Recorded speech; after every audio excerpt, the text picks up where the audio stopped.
Love is in the air. You get some love, we get some love. We all get love right here on the 911 After Show. You're tuned in to AFTERBUZZ TV, the ESPN of TV talk. Now, let the buzz begin. Somebody call 911. Oh, wait, one. Hold on, we really did change the song today. Yeah. It's okay. Love. Hey, y'all. Oh, we back. And everybody is in love. On the show. On the show. Our people. On the show. Because Personally. We need love. This LA life ain't it. Okay. This LA life is not it. I don't even think it's an LA thing. I think people just ain't right now. But people ain't right, but LA is even harder, honey. I'ma tell you. But it's cuffing season though. You're not supposed to be. Listen, so what happened? Supposed to be. You know what? I'm about to tell y'all what happened today. Today we got a little bit of Buck 1.0, Buck 2.0, Buck all the way around. Okay, this is season 2, episode 8 of 911 on Fox. This episode was entitled Buck Actually. I'm Porchia Carter, and joining me are my lovely, lovely, lovely panelists. Yes, hello everybody. I am LMarie. What's up, guys? I am Tay Alexandria. So this episode was all about, I think, if I could sum it up, I would call it like a love storybook. Yeah. And some of the stories didn't end so well. Some of the stories were birthed anew. But we definitely, have our hands in a lot of things going on. We got love tragedies. We got Tim and Maddie. Don't know what they got going on. Buck trying to be 2.0. We got our Queen Bassett moment coming for y'all. We got a little bit of news and some predictions. But before we get into all of that, let's get overall thoughts of the show, ladies. Overall, it was a cute show. It was cute overall. And now watching the show, I'm like, oh, I understand the title. Buck Actually, Love Actually. Oh, like, yeah. I get it now. They got a correlation. I see what she did there. Like, okay. Get me right, because I still ain't know. The movie. Yeah. Okay. Mm-hmm. She's like, what? All right. Yeah. I love it. It was a loving, stress-free, happiness, love and happiness episode that I love. And I love that every single, almost, all the 911 calls kind of correlated to, he compared his life in a scenario regarding love when it came to Buck. Mm-hmm. Yeah. I love that. Because at first I wasn't getting it. I was like, it seemed really slow, the episode. But now at the end, I was like, he wants love. Yeah, it all Buck came wants together. love. Yeah, so let's talk about it. Let's get into these love tragedies. So first and foremost, we have this woman named Laura. Was it Laura?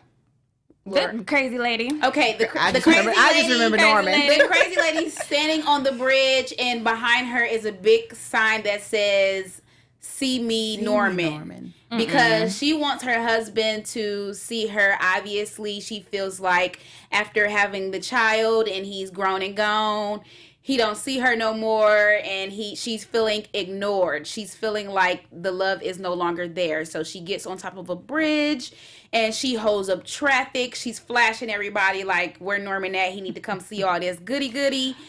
And then, stuff just start going haywire. Let's talk about it.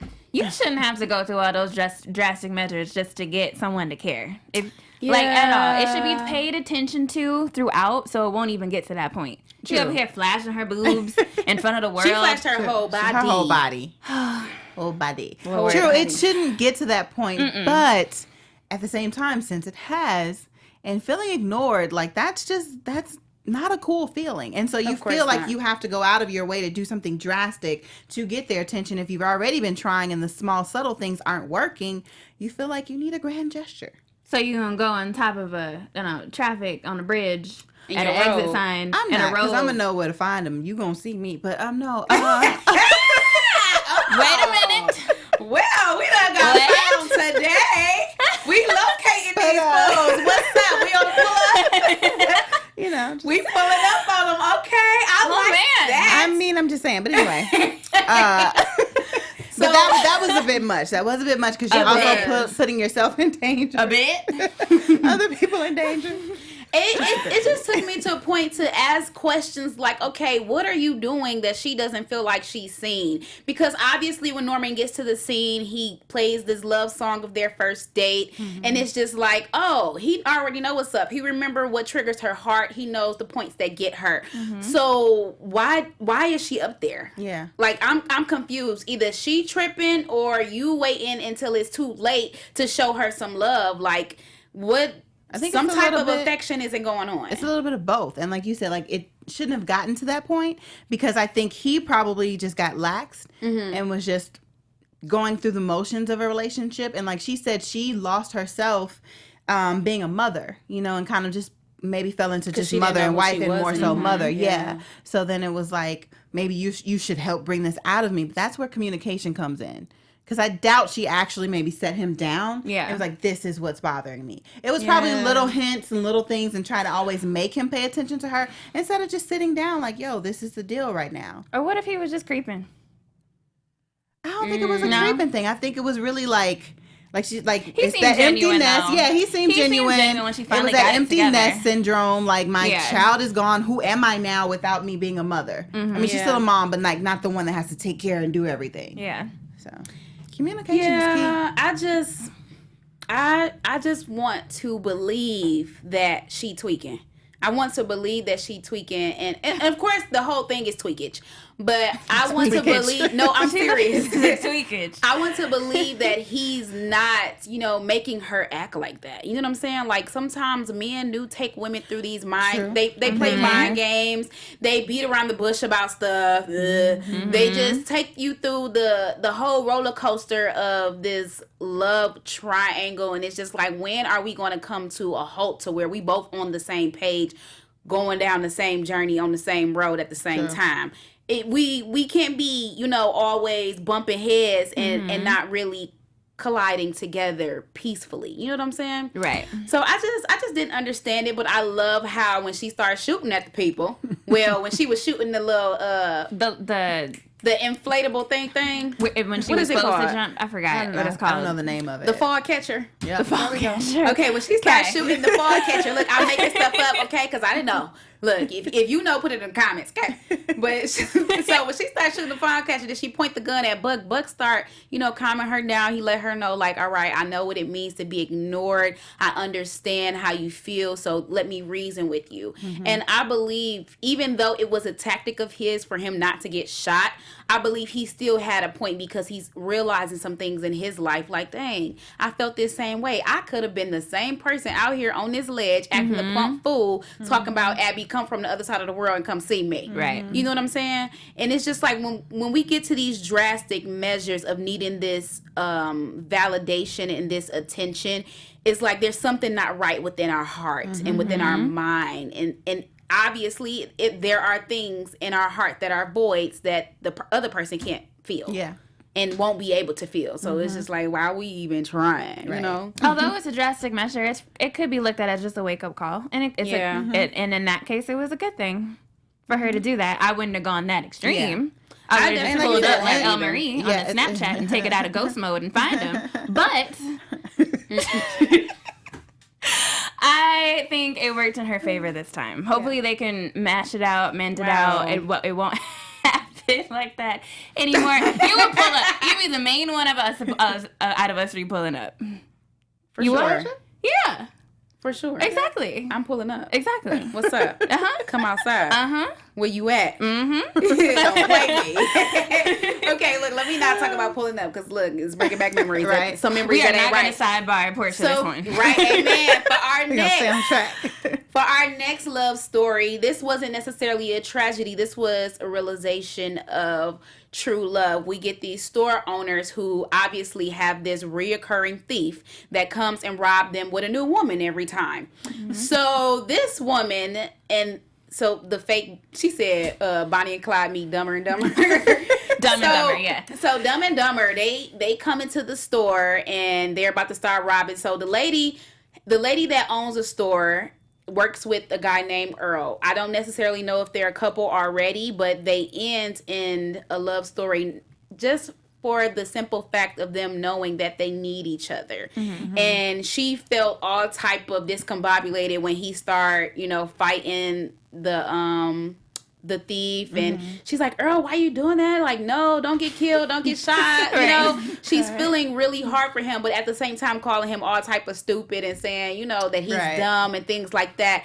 And I believe this is a point where we take love for granted, where we have love in our face and it's right there, but we're overlooking it, and because we're unappreciative, it doesn't really work out. How did y'all feel about this situation? Well, I didn't go that deep. That was pretty deep. I know. I was like, you're gathering my thoughts what Porchia just said. Like, wait a minute. But now that you're there, no, it makes a lot of sense, because then she was even when she said like, oh, that was, you didn't have to be the hero, and he's like, oh, you thought I was a hero, and she's like, well, no, but yes, but no, you know what I mean? Like trying to deflect or trying to get rid of that feeling, and I think in that moment she felt like, well, yeah, like she saw his life was on the line. I think then it clicked, and she realized that she cared about him, and why not let me show it, because time is short and you never know. Yeah. You know what I mean? When it can be the last moment you have with someone. Yeah. And then she saw him go to bat for her. Yeah. Like, not only is he trying to protect the story, but he's trying to protect your life too. Like, granted, these the same, high fools that come in here every other day, or, because they both said getting robbed again. Yeah. So we know that this happens, but let me show you that I'm worth your protection, and I'm worth your provision, and I'm worth you feeling safe with me. And I really believe that that's what he was trying to say. And I was just like, oh. Would you want your hypothetical man to do that, though? Like, attempt to be the hero, but put his life at risk in that situation? Even though it looks like, even though it would be like a great, not a great deed, but just he would look heroic in your eyes. You don't have to ask us that. I'm just like, just asking. I'm like, as long as he's alive at the end of it. And like, what would you guys do when you're personally though? Okay, so me personally, I believe that if my man has, and my hypothetical man, because obviously I'm single out here. But anyway, so if my man has the confidence and the certainty that he's going to win this fight and he goes after it, on my behalf, then, thank you, baby. Thank you. Go for it. Do your thing. But if you taking a knife to a gunfight on my behalf, then I'm gonna have to step in. Because at this point, we both, you can't die. Like, because I'm going to be killing somebody else. You know what I'm saying? Like, I'm going to bat for mine. So it's just like, I'm going to have to fight, So I'm just curious. I would have done the same thing, what you just said. Yeah, you got to be smart about it. Depends on the situation. Use wisdom in everything you do. Use wisdom, okay? Because sometimes some battles could just be walked away from, okay? But, so we had that situation, and then of course Dumb and Dumber, the guy, he done took thousands of girls there, so she mad and she tripping out like basically men ain't nothing. You know what I'm saying? Men are trash. I hate it when basically women say that. Men are trash. I hate that. Oh my goodness. She was basically saying that, and then trying to vent to Hen about it, and Hen like, you got the wrong girl. You got the wrong girl. I can't agree with you because I'm on this women train. Okay. So, yeah, we have that love story, and then we have the kind of, this wasn't the worst tragedy, but it was very tragic. We get these two newlywed, we get this newlywed couple who just so happen to be, driving down the highway with a just married sign on their car. They're still in their wedding and tux, their wedding dress and tux, and it's just like, okay, they're fine. Then they veer off on the roads, something happened and they smash into a tree, and both of them are in the car hanging on for dear life. Like their lives are hanging on by a thread. They all messed up. The girl got dang near tree parts in her leg. Her pelvis is shattered. The guy all type of broken up, and he's losing blood. And, a couple of hours before that, they was just married. They was just having a good time. They was just at their wedding reception. They was just drinking wine and toasting it up, about to go to the hotel and have a good time. You know what I'm saying? And now they're in this situation where they're near death. How do y'all feel about that? I mean, they went straight through sickness and health. Like, oh my God, they went that's like the worst. Straight there. Right. Like, that's true, I mean? but it's so bad. It's so bad, but it's I mean, so bad to say. An acceleration of the vow. Yeah. Okay? Because you see her in the end, the wife, rolling. She's able to be kind of up and about, not really walking, but she's in a wheelchair. But she's able to leave her bed and go to her husband, and she puts the wedding ring back on his finger. So it just shows, right? That's way too much emotion for me. It's I truly am with you, and I'm gonna stick by you, no matter what life throws at us. Amen. I'll be here. I agree. That was quick. It was so quick. Can you imagine? I was going to go into another hypothetical again. Sorry. No, it's okay. I'm going to go ahead and answer your hypothetical. Because I cannot, not even in a million years, imagine me, leaving my hypothetical wedding and me and my husband get into a car accident and we both near death. It's just we're celebrating one moment and the next moment we're praying that we make it in life. Right. It's just, it's like two sides of a fence that we just so happen to jump over real quick. Right. Too fast for me. Did I get caught on the fence? Did I not make it up all the way over? What happened? Did I fall? Trying to jump over? How did this happen to me? And I would definitely be devastated. I wouldn't have no understanding for the situation at all. I would be like, God, what you on? I would be more so upset that I paid all that money for that wedding and we just got into an accident and now my whole day is ruined. I did think about her dress. I was thinking about the dress. I was thinking about everything she paid for, everything. And then I was looking at the bouquet at the top of the car. I'm like, someone want to grab that? That's her bouquet. It was all bloody. I don't care. It's her bouquet. You want to have a memory of here, honey, this is our memory of our near-death experience. It's a little bit of both. Here's a happy anniversary. It's our wedding but we made it through. You're supposed to cut the cake. Never mind. You over here bringing bloody flowers to the house. Yeah. So I would need a redo of the marriage, first of all. This situation was definitely, touchy. But I love, what Bobby said. And I'm definitely going to get into Athena and Bobby's thing in the Queen Bassett moment of how they were there for each of these love stories and each of these rescues and these tragedies. So at this one, they got the wife out really quickly. That was perfectly fine. But then when it came to the husband, they had no way to get him out. They couldn't access him because the car was wrapped around the tree. And he's in the driver's seat where it's wrapped around at. And it was just unrealistic to try to pull him out of there. So they had to tear the car apart while trying to keep him alive. And, Athena walks up to Bobby after the fact when they rescued him and just how did you do that? And he used the scripture Matthew 19:6. He says, what God has joined together, let no man put asunder. And that resonated so deeply with me because he saw it fit in his mind to, I don't care what we have to do, but this couple, regardless of how they've been ripped apart by this tree, we're going to keep them together because they just shared, vows under, the covenant in front of God and their family and these people. This has been joined together by God. Let us not leave him to die. Let's try to do the very best we can by any means necessary to keep their love like this. Meshed together. Yes. And so that was a very beautiful moment. I just wanted to say that. All these love moments. I appreciated it. It was so cute of an episode. I appreciate it real tough because I'm just dang, I can't wait till I get into that point where what God has joined together, nobody separate. Because anyway, dang, this episode really make me feel single. Aww, you feel like Buck. Listen, it's really making me. I don't even feel like Buck. It's really Buck making got me options. feel single. Okay, so our last love tragedy before we get into the switch of the next segment. Okay. The last tragedy.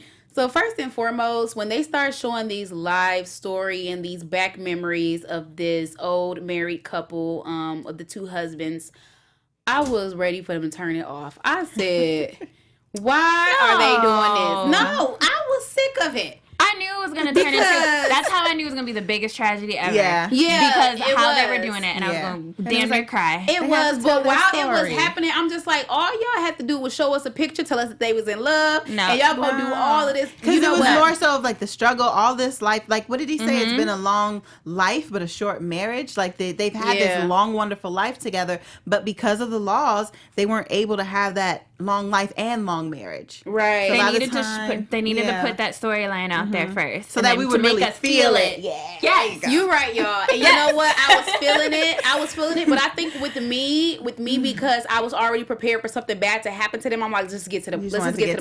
Let's just get to the point, because I really hate it. Like, this show has me, on the edge of my seat all the time, the tip of my toes, my adrenaline is rushing. Mm-hmm. And when I seen these two old people, I knew something bad was going to happen. So I was preparing my heart for tragedy. Like, I was preparing my heart for the worst. And so I'm like, just get to it so it can be over with. And that's how I was feeling. That's why I said that. But yeah, so we get to this point and they show us this whole memory lane. They have this nostalgic moment. And the guys go outside and lo and behold, it's the neutral that kill him. I don't know how they did that. I didn't see it. I think they were parked on a hill. He had already started the car. Right. He was already about to drive. I think he accidentally put it in neutral, didn't know. Yeah. Or thought he was parking it. I don't know how that happened. Yeah. But the car ended up in neutral and then killed one of the husbands. And when the other guy saw that he, was in a very bad state, he calls 911. 911 get there. By the time they get there, he's dead.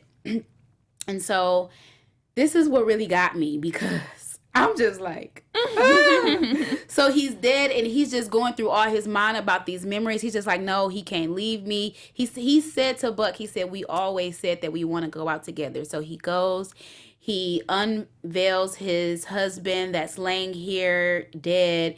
He gives him a kiss, holds his hand, and then dies with him like Romeo and Juliet. Yeah. And the Notebook. Yeah, and the Notebook. Yeah. I'm almost about to tear up now. I know. Let's like talk they about said, like it. that. Okay, how do y'all feel? That's real love. That is love at its peak.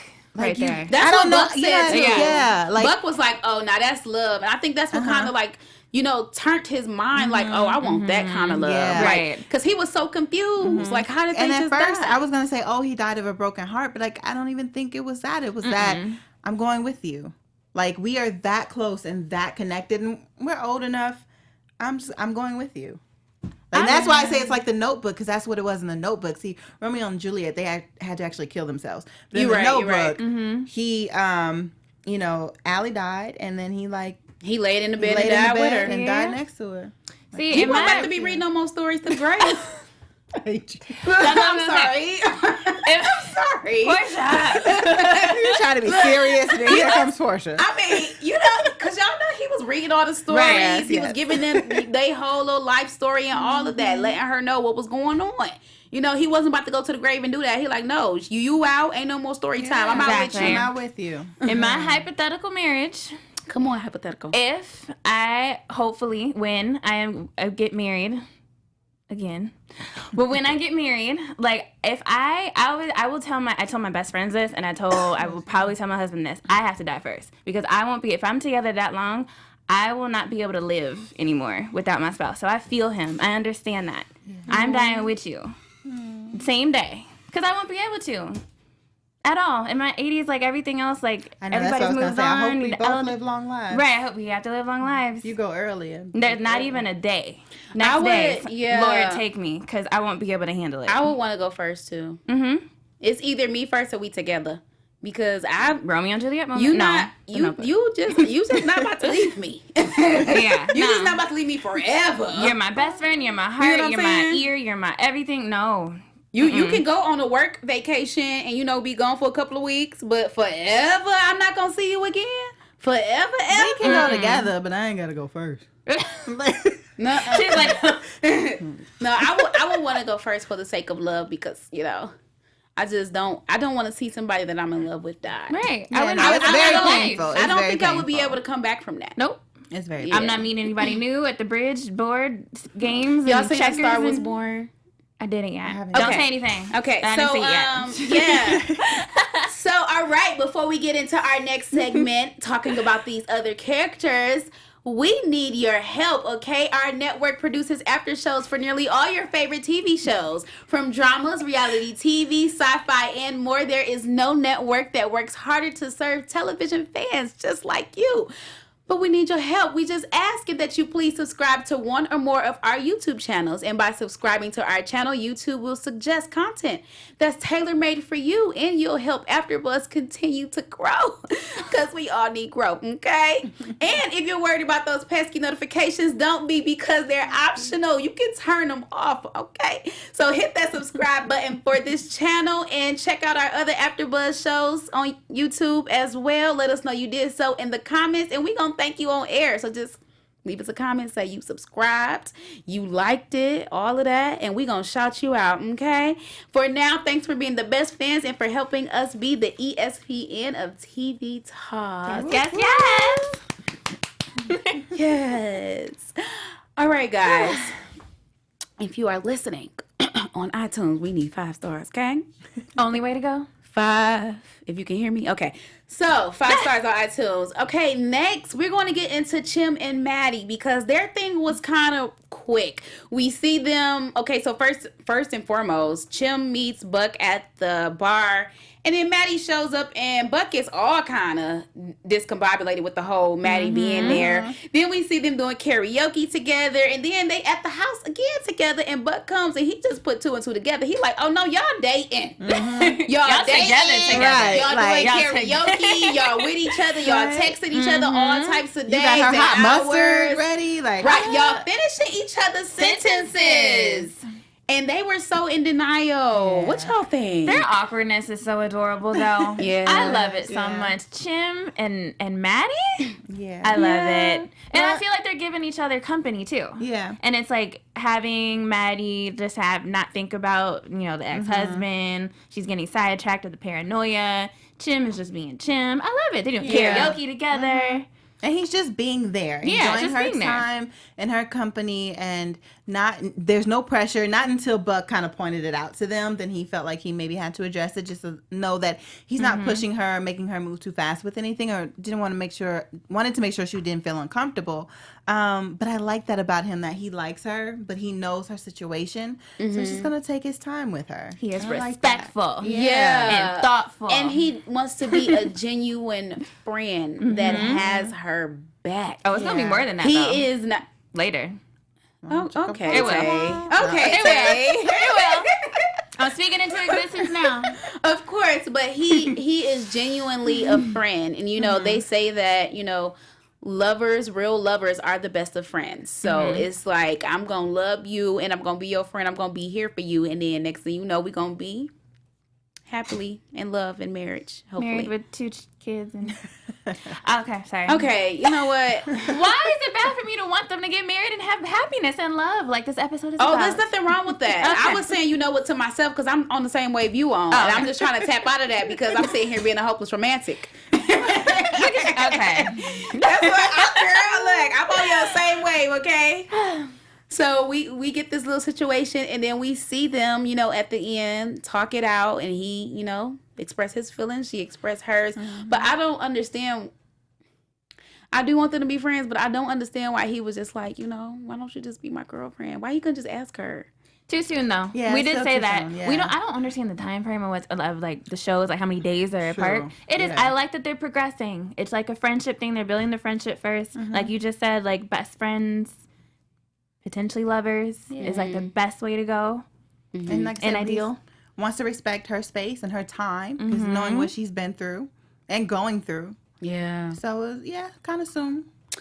Well, speaking of soon, Buck thinks that, first and foremost, he thinks that he's been single for 1 day.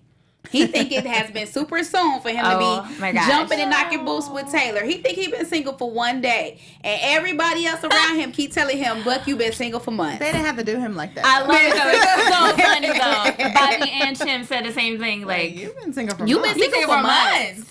And so Buck is dealing with this thing in his mind. He, Buck 1.0 was the Buck that went out, got drinks, met girls, had sex with them, and then dipped on them and never saw them again.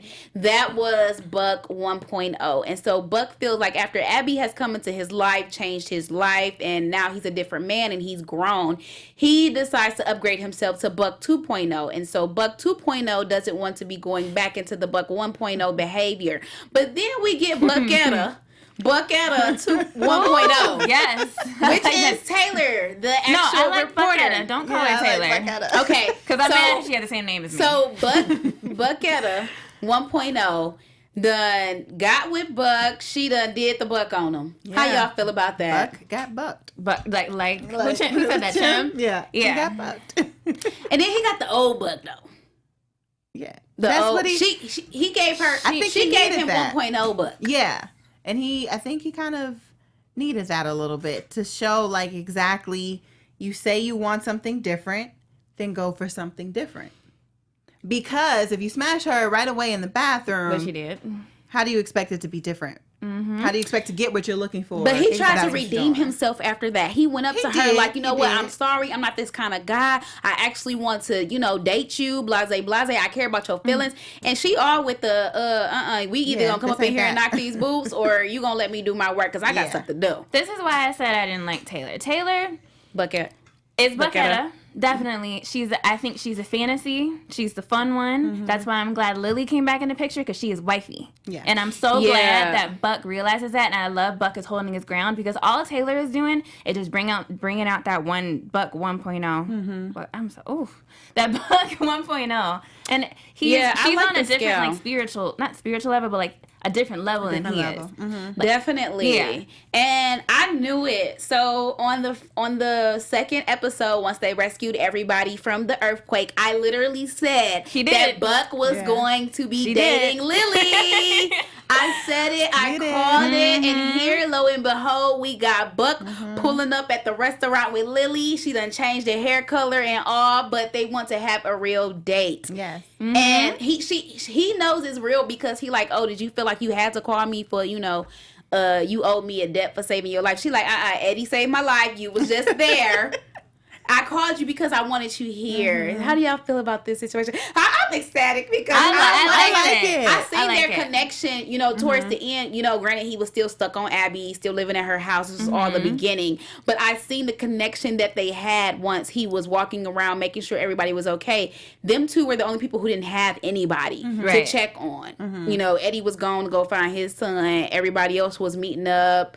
And so it's just like them two, their connection that they had, the chemistry that they built within the last 5 seconds of the scene was amazing, and it foreshadowed what is happening right now, and I'm excited about it. I liked it, and they talked for hours because it was daytime when he went, yes. and then like nighttime they were still there. It almost looked like they closed the shop down. I like that. So I like it because going back, because like even though like with Buck, like like I said, he needs to try to approach the situation in a different way, and even though he went to Taylor trying to fix it, it's like it's one of those things like what's done is done. You already started it. You know what I mean? Yeah. Even if Taylor wasn't like too crazy, it's like you kind of already started on the wrong foot. Buck is like let's just get a completely fresh start with someone new. This is Buck like 1.5. He's still confused. He's not 1. Of course he's not. not. He's not 1.0. He's not promiscuous Buck anymore. He's not Taylor, but he's trying to find the 2.0 still. He knows he wants to be 2.0, but he's not fully there yet. Yeah. So that's why I said he's like Buck 1.5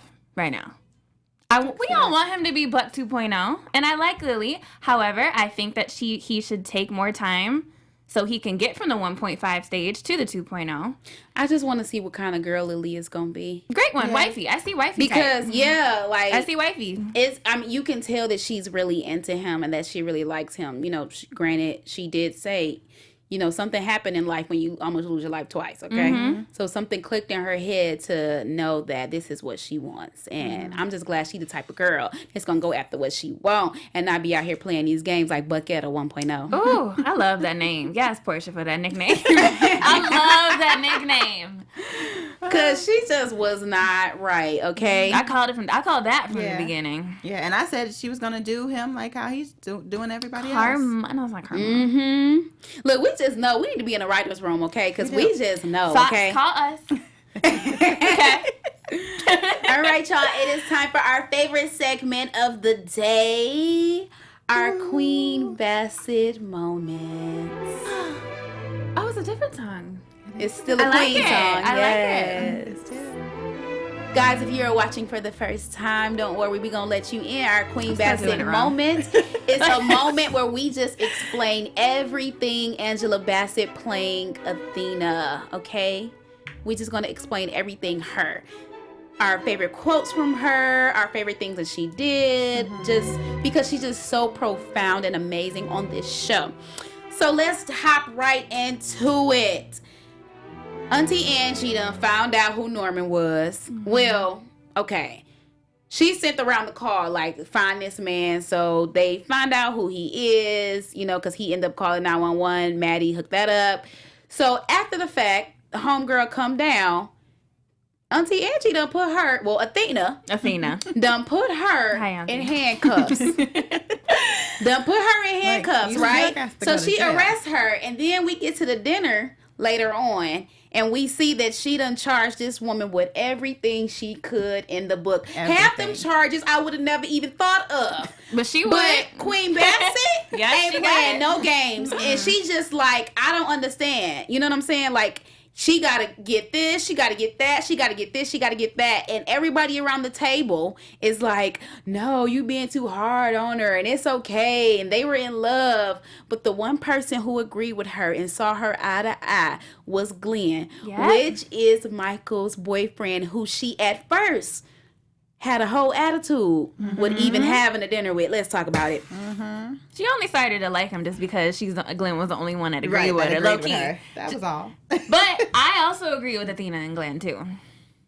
Because anything could have happened. Yeah. She pulled out a whole gun. Yeah. She pulled out a whole gun. She was shooting at people. She's shooting at cops. She's shooting at the people that's trying to help. You don't shoot at Buck.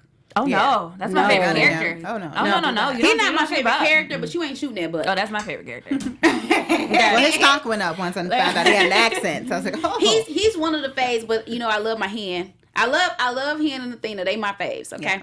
But, so I just didn't understand how she was just so upset with meeting the mystery man, but Michael welcomed Bobby with open arms. It just don't add up to me. What's going on? Well, like she said, because she got left. It's you know what I mean. So it's a different situation to me. I think like that. Yeah, for one, and like she said, she was like, no one would be asking me to fake a smile if it was another woman. You know what I mean? So don't make me have to, because you want me to be sensitive to the fact possibly that because he's a man.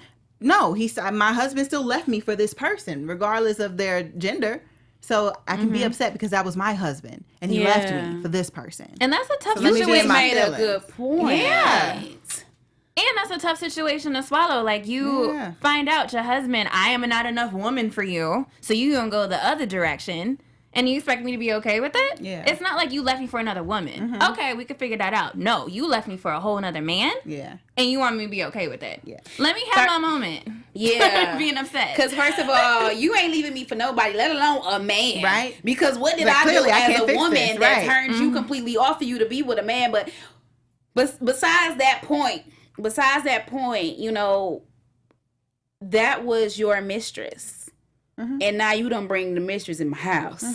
And we got to sit face to face and break bread together like we like each other. Yeah. You know what I'm saying? They had to have that moment. At some point it's going to happen. Yeah, so yeah, it had to happen, but it's like, because he's going to be around the kids. Like, it had to happen regardless. Yes. So, and I feel like a lot of time went by. Like, there's a whole season went by, actually. Well, a whole season has went by. You know, the kids done turned another year older. But it's still just like, this was the person you cheated on me with. Yeah. And, you know, you're happy for my love and my life and the person that I'm with.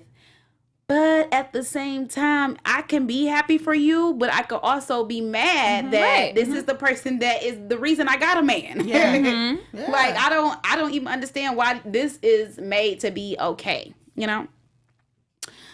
So, we have that situation, but lo and behold, they have a kumbaya moment, and, you know, they go and get some wine together. Yeah. And she showed her strength during the dinner because she didn't have a whole attitude throughout the dinner. It was like, let me have this moment now, and then I put on my fake smile and my giggle and welcome him in. That was the fakest intro I have ever. She's just like, hi. That was real quick. You?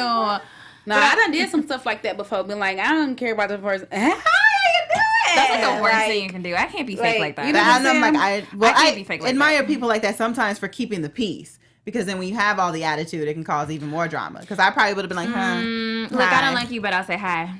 Can you pass me the potato? I'm always reaching over. I'm like, I'm always cordial, okay? I'm so bad. I'm always cordial. You have to really do something to me for me not to speak to you. Mm-hmm. But I'm always cordial. So we just gonna be cordial if we cordial. I ain't gonna be all up in your face, giving you hugs and stuff, but I'm gonna definitely say hi. Right. You know what I'm saying? I ain't gonna be just hi, because we ain't that petty. So we get to this whole thing. Athena and Bobby, they're going throughout this whole journey together with saving these couples, saving these people, and they're living it together. And I just love that every time Athena notices any inkling of love between the people that were being rescued or the lives that were being saved, she looked at Bobby for like his, I guess, affection toward the situation. I don't know what she was looking at him for, but they always made eye contact when it happened. And which results into him at the end of the day throwing them a candlelit dinner. Which was so cute. It was cute. And then dancing at the end. I was like, okay, Bobby with the dance moves. It was beautiful. And I'm a sucker. I'm a sucker for love. So I was just like, yes, so queen, cute. Get it with your man in the candlelit dinner. Because I'm trying to live that life, but these fools be out here playing games. Oh, child. Okay, we won't get into games. We're not gonna get into it. We're gonna get into our quick news segment, okay? AFTERBUZZ TV News. Just quick news, I found on Instagram, Queen Bassett, since we just got done talking about her, she actually has a Make-A-Wish child named Stephanie Gabaud. I don't know if I'm saying that right, Gabaud. And she dressed up as her for Halloween. Look how cute that is. That is the cutest thing in the world. And she was so surprised. She put it on Instagram, I'm going to say 5 days ago. It was so cute. That is so cute. Yes, special. Auntie. Just wanted to add to the Queen Bassett moment. Yes, Auntie. Okay. She's so amazing in so many ways. We can go all day about her, okay? But real quickly, let's get into some predictions for the next episode, which will be in 2 weeks, okay? AFTERBUZZ TV predictions. So my only prediction is that Buck and Lily ain't about to hit it off right. That's it for me. She about to rock his world, change his life, okay? I'm trying to think, like, what predictions do I have? I don't know. You can be with me and maybe say about the Tim and Maddie situation. They're going to hit it off, right? They are? Yes. Yes. I mean, they're already hitting it off. And Maddie is going to start to open up to Tim. 2 more episodes. It's going to be a relationship. That's my prediction. We need that. We just praying the husband don't come back, okay? I know, because I was nervous when they were walking in the theater. I don't know if it's like because we just came out of Halloween, like off of Halloween. Like, it was just like eerie to me. Like, you're walking and then the door opens and then there's the husband. I don't know. It's still, I still have that prediction too that like Tim is going to have to fight the ex-husband and like save the day and do that. I still have that prediction. You know what? I'm not disagreeing with you on that, but I just know it's a build-up happening. I'm just ready, and I'm ready for him to pop out, like, you know what I mean? Like, we don't know, he just is up just there, like, hey, it'll be Maddie. Season finale or just the second to last one. Yeah. So my hopes are that Bobby and Athena get married and that Lily and Buck hit it off right. That's all I got for my predictions. Just love. Just a whole bunch of love. Yeah, just love. Everybody needs love, okay? We gonna speak love in the atmosphere for all of us, okay? Okay. Until then, we gonna see y'all next week. This has been an amazing show. 2 weeks. We gonna see y'all. Oh my God, y'all gonna miss y'all. 2 weeks from now, y'all see our beautiful faces again. But if you miss me, look, catch me on the Black Lightning After Show on Wednesdays at 10 p.m. You gonna see me there, okay? And on all social media at Porchia Carter. And you guys can find me on Instagram and on Twitter at LMarie TV. And you can find me, Tay Alexandria TV, and on Wednesdays, A Million Little Things at 8 p.m. Bye, guys. Bye. Our founder, Kevin Undergaro, Phil Svitek, and me, Maria Menounos, would like to thank you for tuning in to AfterBuzz TV. Remember, we're not just the first, we're the biggest in the world, and we're the only destination for all your favorite TV shows. Whatever you crave, we've got it. So go to AfterBuzzTV.com and check out our lineup. Buzz you later. The views expressed herein are those of the hosts only and do not necessarily reflect the views of AfterBuzz TV or its owners or principals.